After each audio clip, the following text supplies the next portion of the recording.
Why would you connect your camera directly to a computer while taking pictures? I'm going to talk all about tethering on today's episode of Ask David Bergman. Hey there everybody, welcome back. Here I am, as always, answering your photography questions right here on Adorama TV. If you've got a photo question, you know what to do. You just go to askdavidbergman.com and submit that form on the site.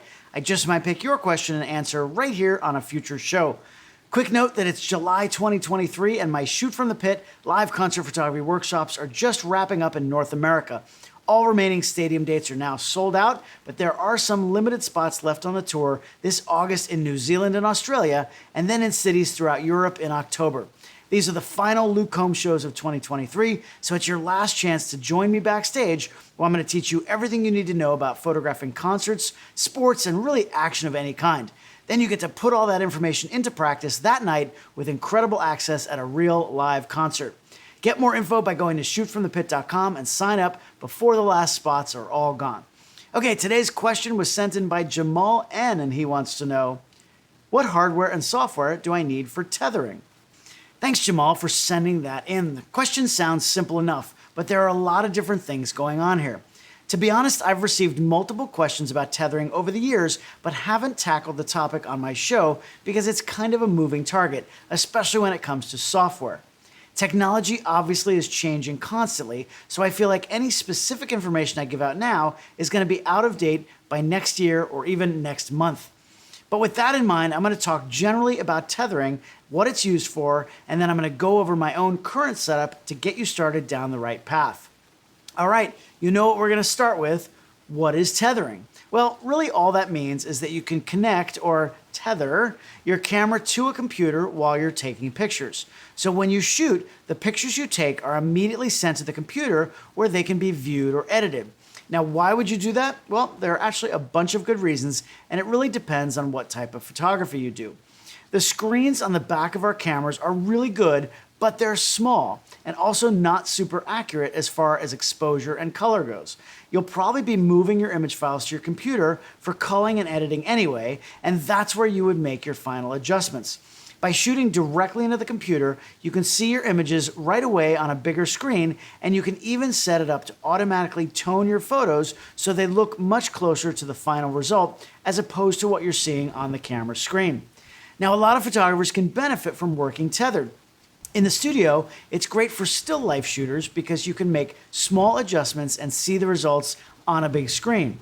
For portrait photographers, whether you're in the studio or on location, you can check focus and even show your subject the images as you shoot so they're comfortable with what you're doing. If you've got a client on set, they can sit away from the action but still see the photos as they're being captured. Otherwise, you'll have to shoot, and then everyone is gonna have to huddle around your small camera screen while you zoom in to try to check everything. Or you need to wait while you copy images from your camera to the computer. This way, you can keep shooting and everyone is up to speed. Now, there are even some event photographers, like the big sports agencies covering a game like the Super Bowl. They work tethered so that their editors can get images right away. This is as the game is happening, and the photographers can keep shooting. They're going to get photos out on the wire, sometimes within seconds of a big play happening. They're tethered in a slightly different way than you would do here in the studio, and I'm going to talk about different options in a few minutes.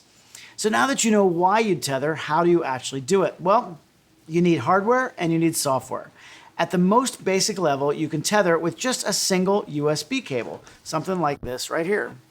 It has to be the right one for your specific camera and computer because there are different flavors of USB, and you need to make sure that it's long enough.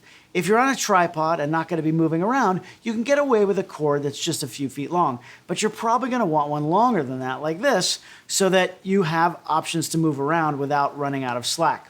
Now, Tether Tools is a company that's been around a long time, and as you can tell by their name, they actually make a bunch of products just for tethering. They have long USB cables in black and orange. Most people go with orange. Why? Well, when this cable is running across the floor, you want to make sure that it can be seen so no one trips over it. I like the cables like this with a right angle on the side, at the end of one side, because that's going to sit flush against the camera instead of sticking out awkwardly while I'm shooting. Now, be aware that USB cables, I'm going to put this down, be aware that USB cables work best up to about 15 feet long. If you need longer than that, you have to use something to boost the signal. Which product you use depends on what type of USB you're using. I also have the Tether Boost Pro. That gives me an extra 16 feet by just adding one cord to this USB cable. It's super important to have a solid connection between camera and computer because losing the connection in the middle of a shoot could cause you to lose images, and no one wants to do that. So that's really all you need to get started. But there are so many other things you can get to make things safe and more convenient. Here in my studio, I have this awesome setup on a sturdy stand with wheels so I can roll it around and put it wherever I want. I've got a computer and an external monitor on there, which I love because I can see so much more detail on a big display. I can also have my software open on the computer and just have the photos appear full screen on the monitor as I shoot. I've seen photo booth photographers use a setup like this as well. All this hardware is made by Tether Tools, the stand, the no-slip table with a safety strap on it, the metal bar that's holding it up, a VESA mount for the monitor, and all the other bits and bobs to make this work. Now, Tether Tools even has all kinds of small but useful items like the tether guard. That keeps your cables from being accidentally pulled out of the camera. And I've owned the tether block. This is the tether block right here. I've owned this thing forever. You screw it to the bottom of your camera and you run the cord through there, depending on what size cord you have. You run it right through there so it doesn't slip out of the port. This stays on there nice and tight.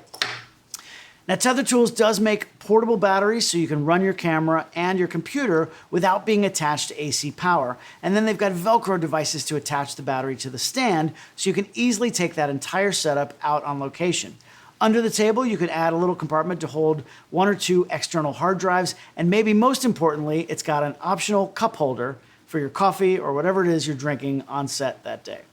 Now, of course, I'm going to put links to everything in the description down below, but you get the idea. Having a setup like this really makes tethering easy and definitely impresses your subjects and your clients, and that is part of the battle. So that's the hardware you can use, but what about software? Well, this is the moving target I talked about in the beginning of the video. Lightroom is probably the most popular program that people use just to edit their photos. You can use Lightroom to tether, but I've actually never been a Lightroom user myself. I'm all in on Capture One. Capture One was originally made just exclusively for tethering, and it's pretty much the industry standard still, at least for commercial shoots. It wasn't until later that they added the ability to manage catalogs of images like Lightroom and the program I used to use, Aperture, which I dearly miss. But Capture One's great, but Apple, I wish you still had Aperture. Anyway, from what I've heard, tethering with Lightroom is kind of hit and miss.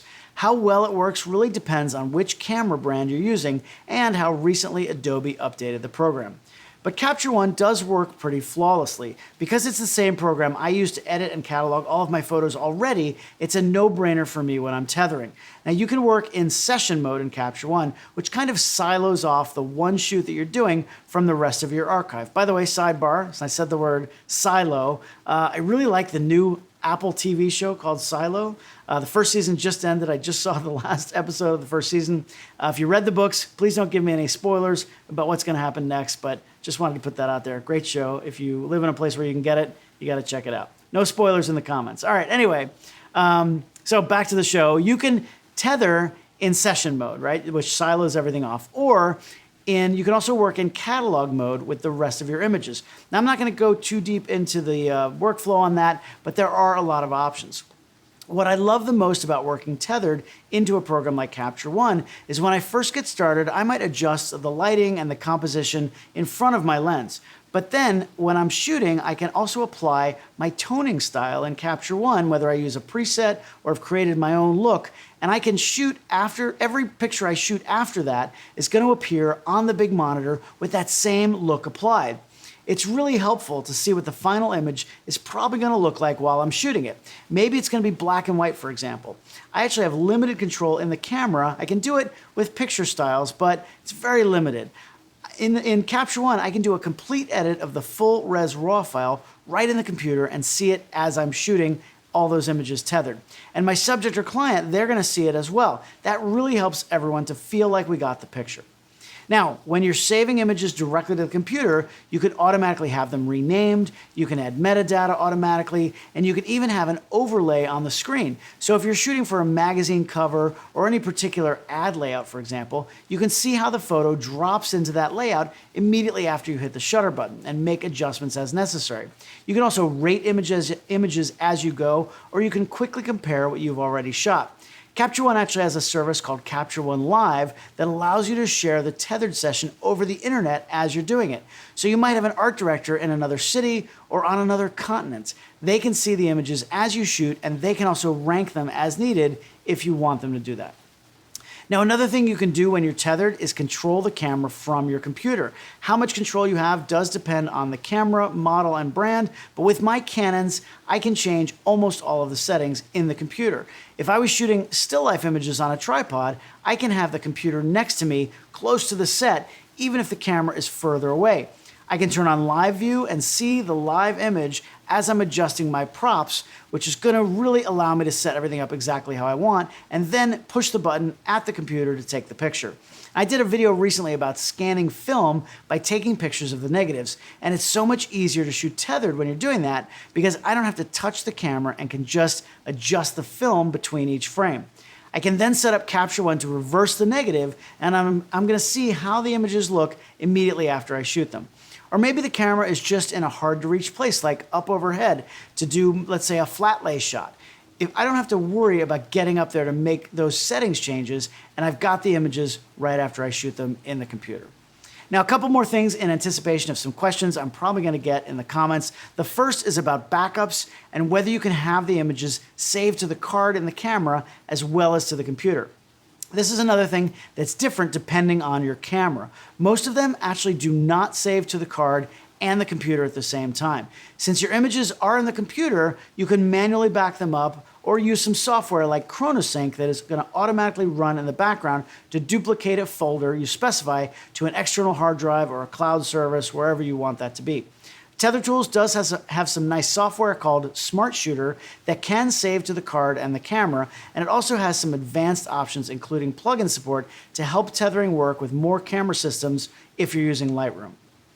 Now, I've been talking about USB tethering, and that is the most common way, but there are a few other ways to do it that I know of, and they're used for different reasons. You can use an HDMI cable to tether, but what that does, at least for still photography, is show the same view as the back of your camera screen. It doesn't transfer the photo image files, it just basically gives you a large view through the camera.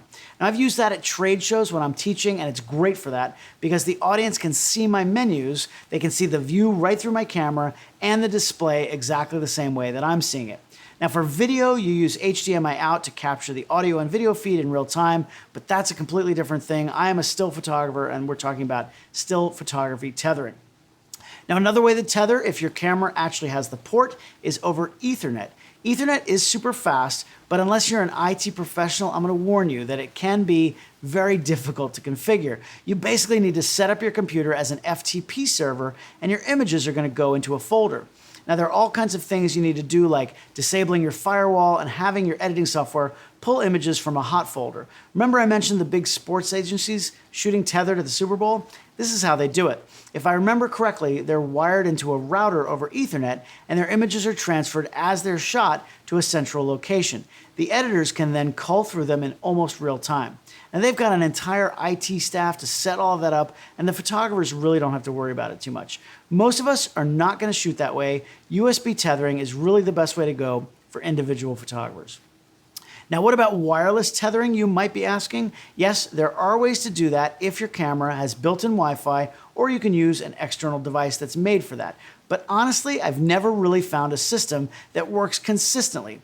First of all, wireless transfer is tricky, and it's much slower than wired. With these high-resolution RAW files we shoot now, it can actually take a long time for each picture to pop up on the computer. Speeds are going to vary, of course, but I've had them take anywhere from 5 seconds per image to as long as a minute, and that really doesn't help out anybody. If you really need to go wireless, the smart move is to set it up so that only low-res JPEGs move over the network so they go quickly while the RAW files stay safely on your camera's card.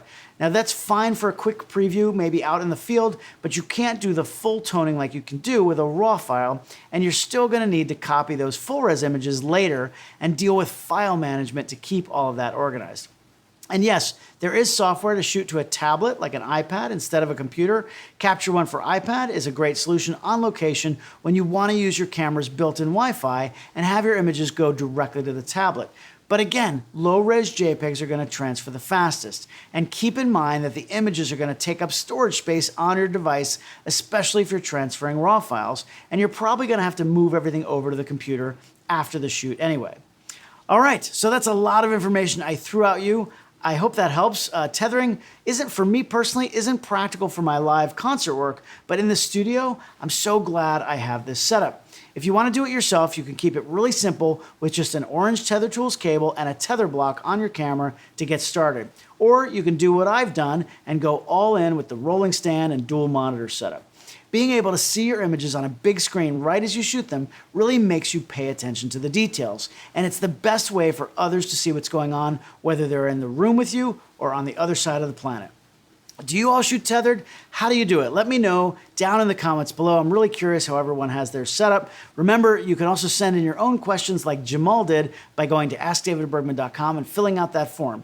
If you're not already a subscriber to the Adorama YouTube channel, go ahead and click that subscribe button down below and hit that little bell icon. That way you'll be notified as soon as new shows come out all week long from myself and all the other hosts right here on Adorama TV. Thanks so much for joining me. I hope you'll come back next time when I'll have another question to answer right here on Ask David Bergman.